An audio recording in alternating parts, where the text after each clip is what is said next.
तो हेलो दोस्तों, क्या है आपके हाल समाचार। मेरे तो हैं बस वही हड्डी वही खाल। तो सुबह सवेरे तड़के बिल्कुल उठने का मन नहीं था, पर फिर भी उठा। शेर कभी मुंह नहीं धोता, पर फिर भी धोया।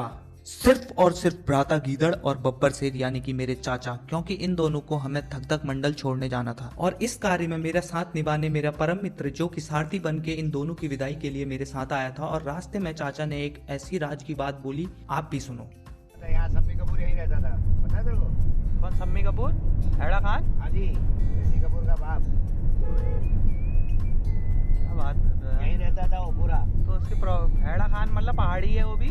और ऐसे ही बातों बातों में हम दुगदुग मंडल पहुंच गए, जहां पर सूर्यदेव का प्रकाश इतना था कि उन्हें देख सूर्य नमस्कार करने का मन दिल सब हुआ। फिर याद आई पहले चाचा श्री को प्रणाम कर लेता हूं, तो चाचा श्री से आशीर्वाद लिया और भ्राता श्री को हक दिया। मेरा अर्थ गले मिलने से है। उसके बाद दोनों रवाना हुए और मैं बहुत ही ज्यादा भावुक हो उठा, क्योंकि शम्मी कपूर पहाड़ी है या नहीं ये पता नहीं चला ना, तभी तो ये राज की बात थी। और हम 4 पहिया रथ में बैठे और मैंने अपने परम मित्र से गुजारिश की, कृपा करके भगवान, मैंने एक जगह से काला घोड़ा लाना है, तो क्या आप मुझे वहां तक छोड़ देंगे। तो भगवान क्या बोले आप भी सुनो। टेम्पो में जा। खैर वो बात अलग है कि वो मुझे उसके बाद छोड़ने भी आया और हम साथ ही घर भी आए, तभी तो वो अपना जिगरी है। उसके बाद हम सिसरो ब्लॉक के 5% शेयर होल्डर यानी कि मेरी बहन के पास जाते हैं और उससे मैं चाबी लेता हूँ। और जैसे ही मैं उसको बाय बोलता हूँ, चल मैं चल रहा हूँ बागी, बाय। अबे ये क्या कर रखा है यार, यहाँ पे पॉट कीड़ा कपड़ा ला। तो यार कोई दुष्ट बैल अपनी हगन को मेरे काले घोड़े के ऊपर बैठा कर गया था। बस फिर क्या, मैंने भी उसको वाइपर की तरह साफ किया और निकल पड़ा घर को।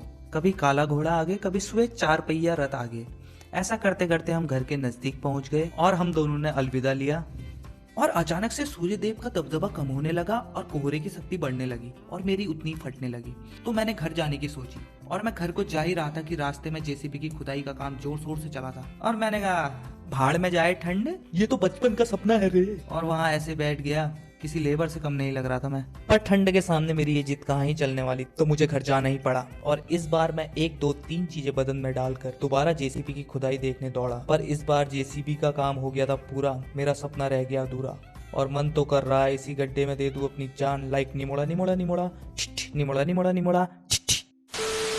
ये दुख दर्द पीड़ा लेके मैं फील्ड की तरफ को जाता हूँ, जहाँ मेरे मित्रगण लोग पहले से ही अपने पिछवाड़े टेक के आग सेक रहे थे। और मैं उनको अपनी पीड़ा बताने ही वाला था, उससे पहले वो मुझसे बोलते हैं कि भाई लकड़ी ले आ आग के लिए। बस फिर क्या, मैं और मेरा एक मित्र लकड़हारा बन के निकल लेते हैं जंगल की तरफ को।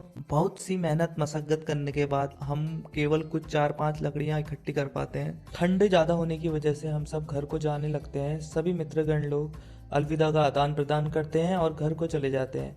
मैं भी घर को आता हूँ, जैकेट फेंकता हूँ और सो जाता हूँ। आप लोग भी रेस्ट करो, खाओ पियो, मौज करो। मिलते हैं नेक्स्ट व्लॉग में, तब तक के लिए पीस आउट।